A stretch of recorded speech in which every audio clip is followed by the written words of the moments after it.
Oi, gente, que bom estar com vocês mais uma vez e falar um pouquinho sobre as sessões 58 e 59 de Doutrina e Convênios, ocupar-se zelosamente numa boa causa.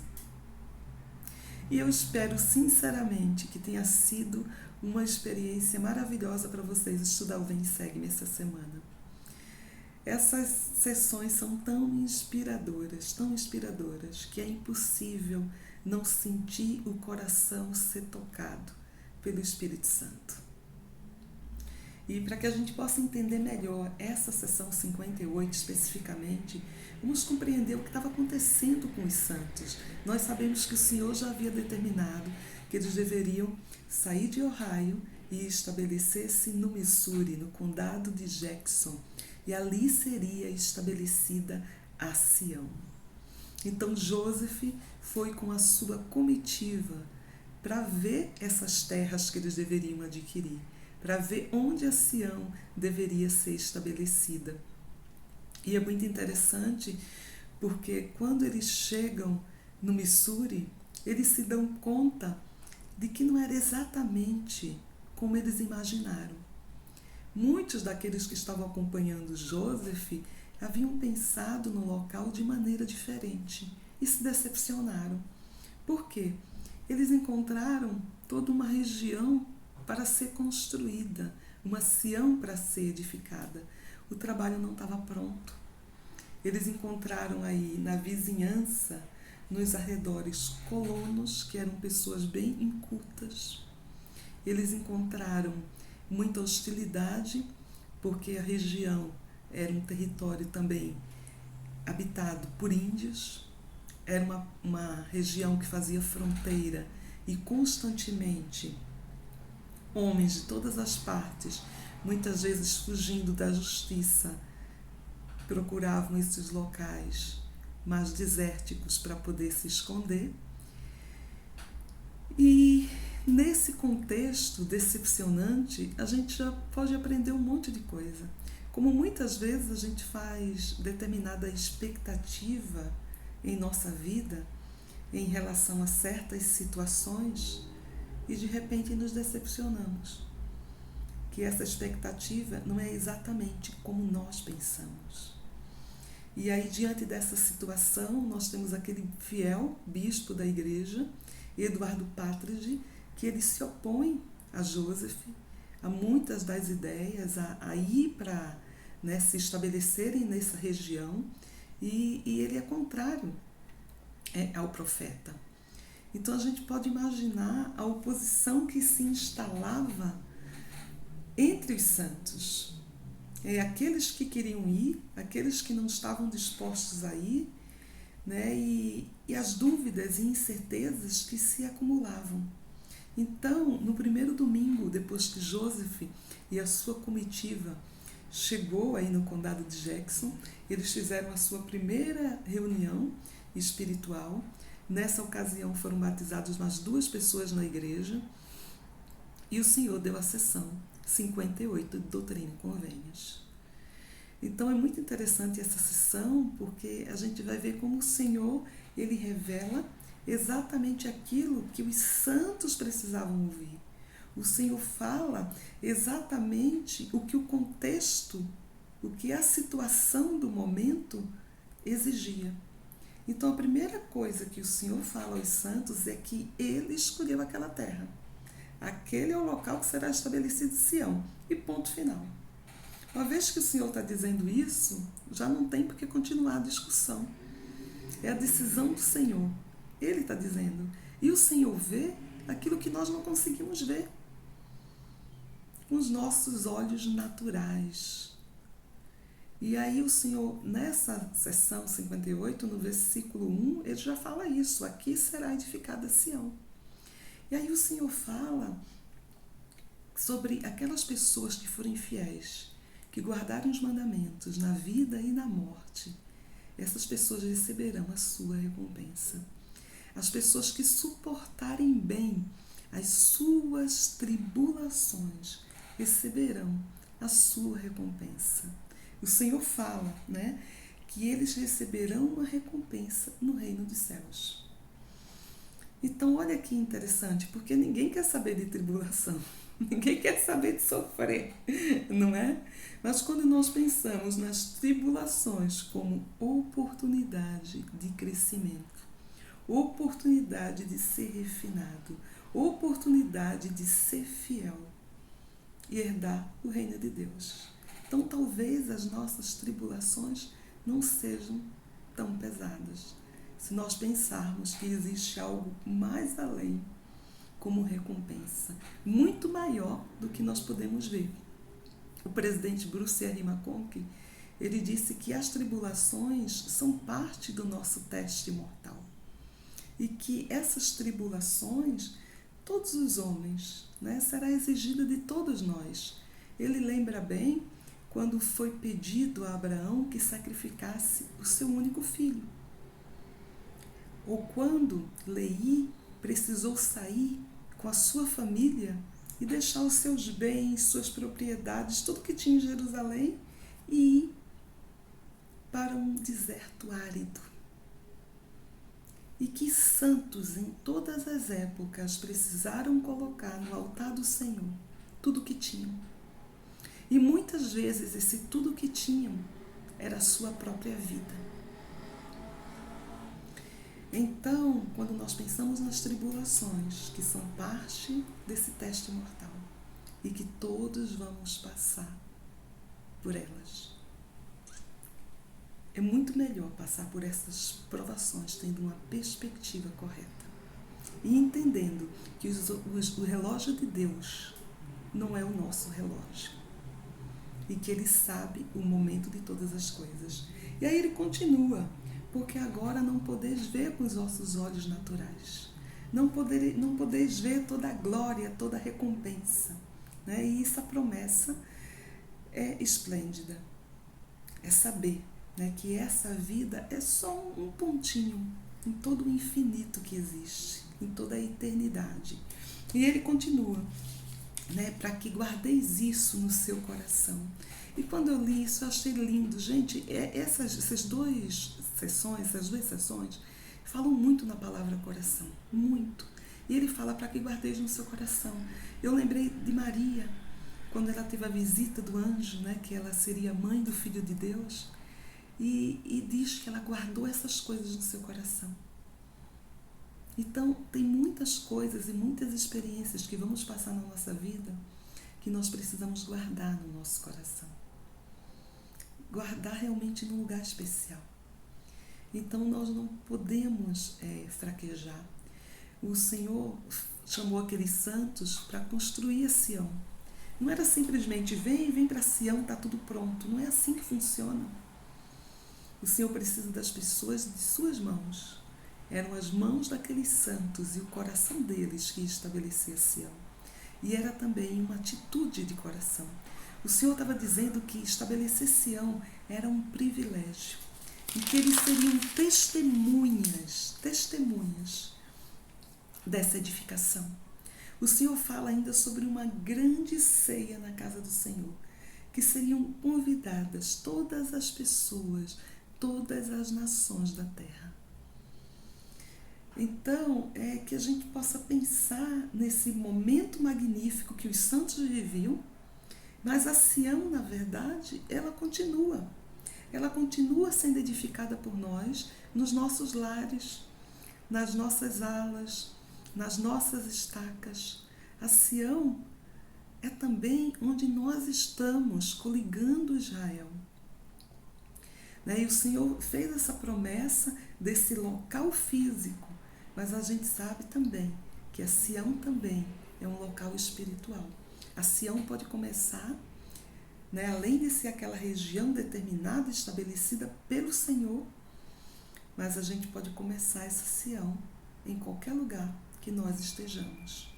E aí o Senhor continua falando muitas coisas específicas para aqueles santos. O Senhor fala ainda, né, que escolheu o seu servo, Eduardo Petreggi, para que ele cumpra a sua missão.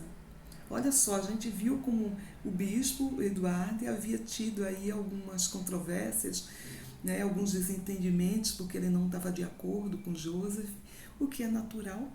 Muitas vezes nós vamos ter um ponto de vista diferente, né? E aí precisamos chegar nesse acordo.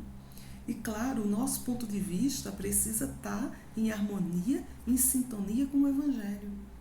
Então o Senhor diz para esse bispo que ele foi chamado, que ele tem uma missão, e a missão dele é ali em Sião, porque ele foi chamado como um juiz em Israel, e ele foi chamado para organizar, para estabelecer, para administrar a lei da consagração, para receber as propriedades, para dividir. Ele era uma pessoa-chave e central. E o Senhor diz a ele mais, né, que você se arrependa. Que você se arrependa e por quê? Porque você endureceu o seu coração, a sua cegueira, né, fez isso. Por quê, gente? Um homem tão bom, tão dedicado, tão fiel, e de repente ele foi repreendido dessa forma.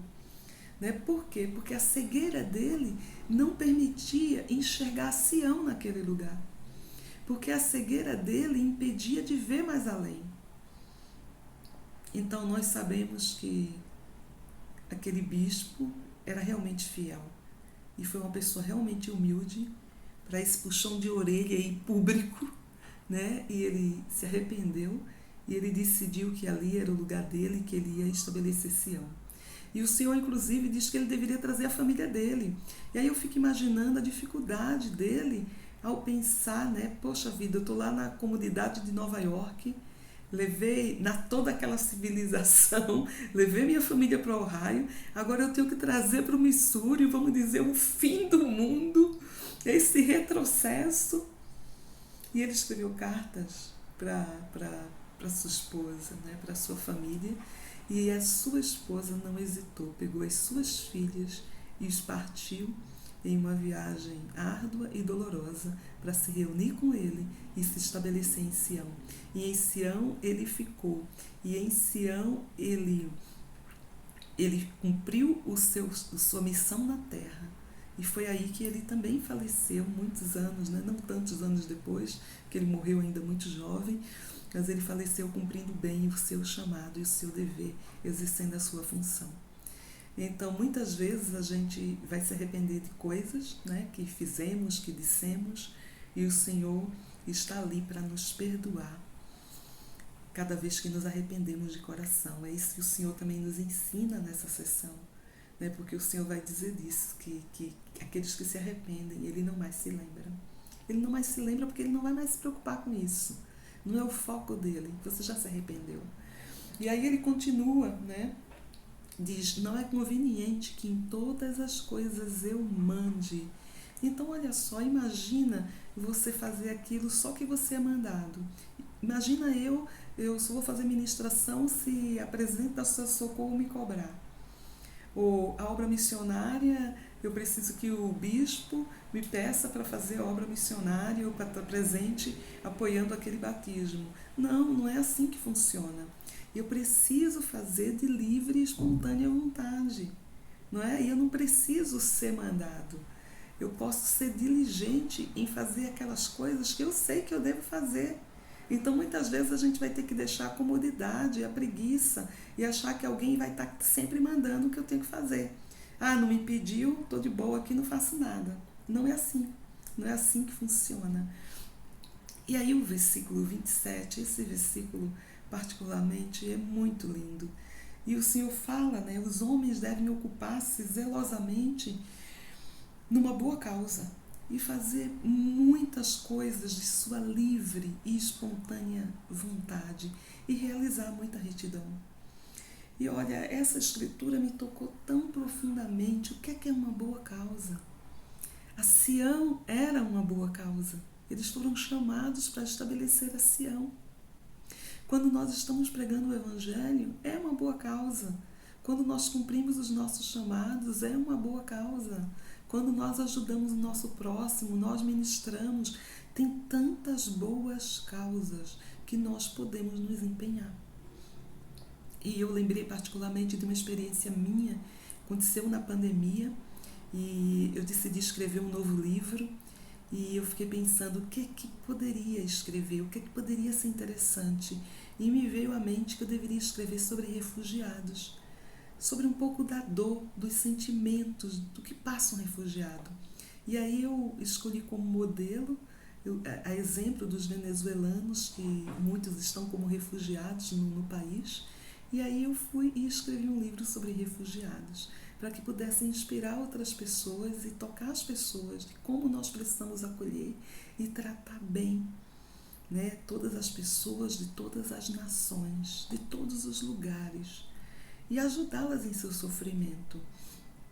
E durante esse período de pandemia, eu comecei a pensar que coisas eu poderia fazer para ajudar. Então me veio à mente, vou gravar os vídeos, porque aí, no início nós tínhamos poucas instruções, né, e de repente as aulas foram interrompidas, como professora do Vem Segue-me da minha ala. Então eu pensei, os vídeos podem ajudar. E aí passou o tempo e um dia eu estava na minha comodidade, vamos dizer assim, e eu senti claramente como se o Senhor me dissesse, escuta, você está achando que faz muito porque você faz ministração, porque você faz um almoço para os missionários, porque você dá uma aula no Vem Segue-me? Não, tem muito mais para fazer. E aquele seu projeto? E aí eu lembrei que antes de estourar a pandemia, eu havia pedido, conversado com o meu presidente de estaca sobre dar aulas de português na capela para os venezuelanos que estavam chegando. Mas aí veio a pandemia e o projeto não foi possível se concretizar. E de repente eu senti ali o Senhor me dizendo, poxa vida, você poderia amenizar a dor dessas pessoas. Você pode imaginar quantas pessoas às vezes não conseguem um emprego porque não sabem o português? Ou querer se comunicar num país estrangeiro e não poder? E aí eu pensei, mas Senhor, veja bem, é difícil porque eu sou coordenadora numa escola, eu não tenho gente de secretaria para me ajudar, faço trabalho de coordenação de secretaria, eu também dou aula numa faculdade, eu também ajudo na equipe de marketing, eu também tenho minha aula de Vem Segue-me, eu também tenho minha família, eu tenho os vídeos, eu tenho 1000 coisas para fazer. E de repente aquilo foi tão insistente, gente, que eu não podia deixar, eu não podia dormir. E tudo que me vinha à mente era, você dá aulas remotas, não dá na universidade? Você não precisa estar na capela física. Você pode dar as aulas remotas para venezuelanos. E aí eu coloquei um anúncio no Facebook, coloquei um anúncio na internet. Quem gostaria de aprender português de graça, né? Fiz uma página no Facebook, dei um nome para essa página, Esperança Venezuela.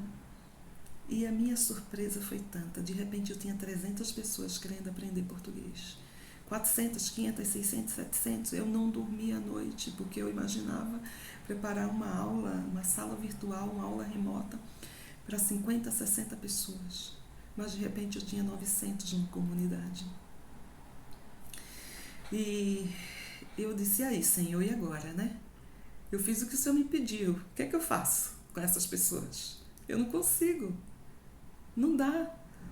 E me veio a inspiração que eu deveria compartilhar isso com as professoras da escola que eu sou coordenadora. E para minha surpresa, 2 dessas professoras que não são membros da igreja se voluntariaram e disseram, Rosângela, a gente queria ajudar nesse projeto.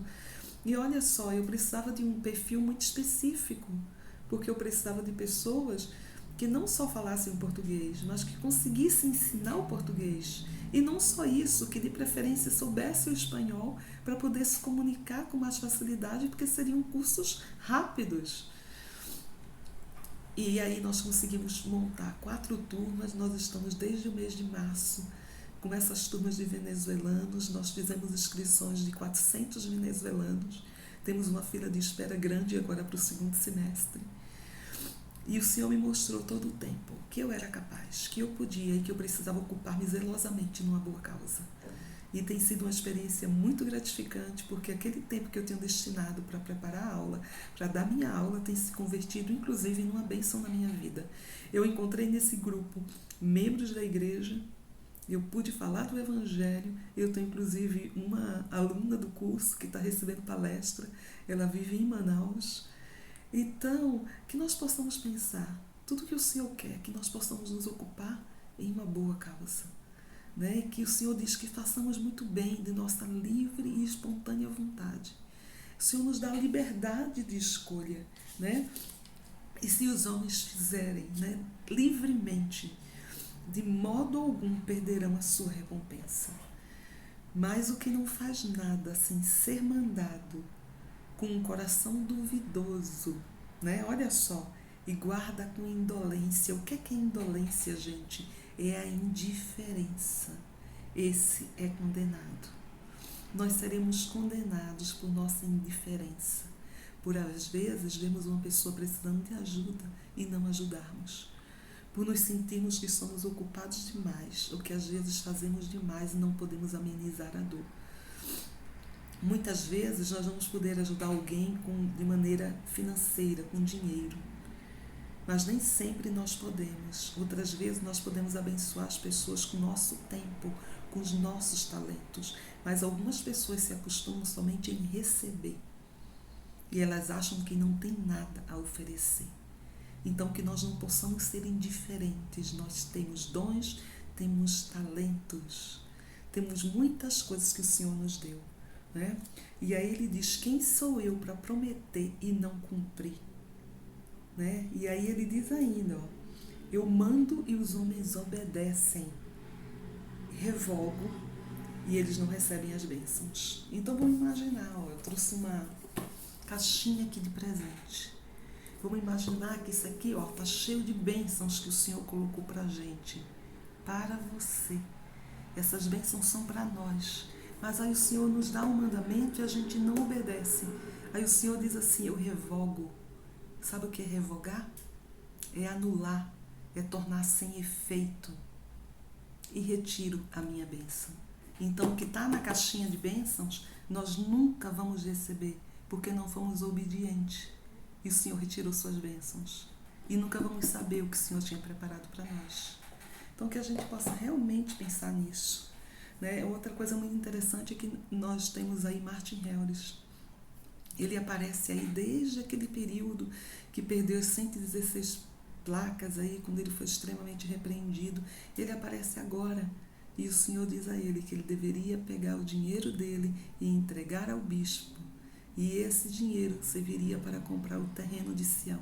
Olha só, Martin Harris, aquele mesmo que financiou a publicação do livro de Mórmon, ele estava outra vez financiando Sião, ajudando a comprar terras, a estabelecer esse reino.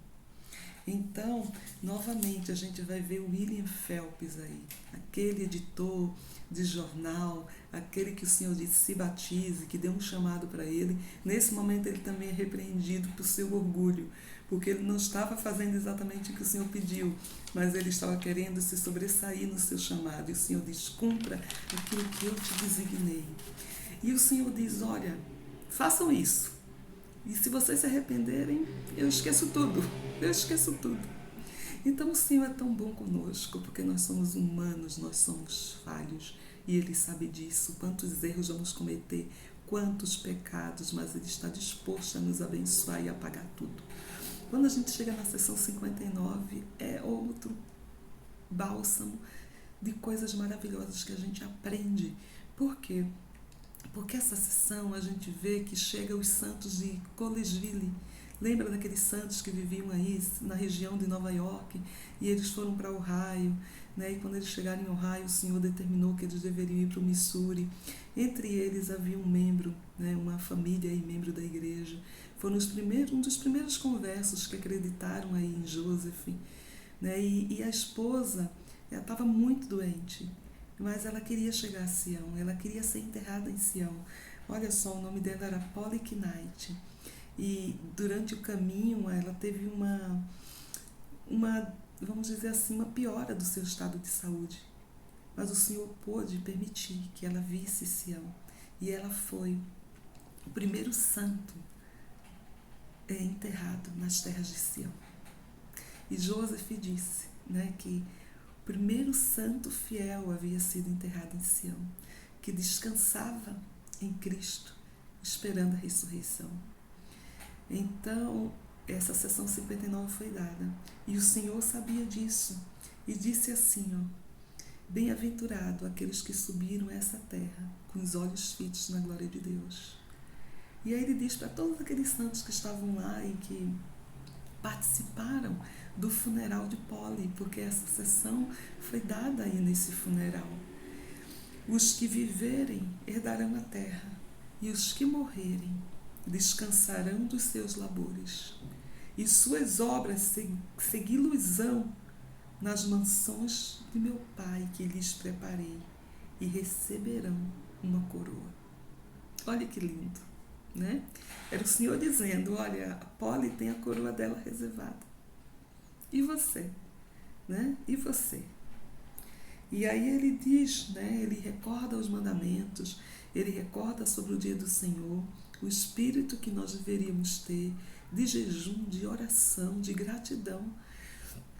E ele finaliza essa sessão com uma última escritura que diz: e nada ofende o homem a Deus, e contra ninguém está acesa a sua ira, a não ser contra aqueles que não confessam sua mão em todas as coisas e não guardam os seus mandamentos. Então, olha só. O Senhor está falando sobre confessar a sua mão em todas as coisas, sobre gratidão, sobre reconhecer tudo o que o Senhor nos deu, a vida, tudo o que Ele nos deu. E é uma exortação a que sejamos fiéis e guardemos os mandamentos. Então, que o Senhor nos abençoe, que possamos realmente nos ocupar zelosamente numa boa causa. E quando a gente estiver triste, desanimado, deprimido, é hora de confessar a mão do Senhor em todas as coisas. Pega lá o seu papelzinho, eu sempre faço isso. Faça uma lista das suas bênçãos, de tudo o que o Senhor já te deu. E aí você vai ver como você vai se sentir confortada.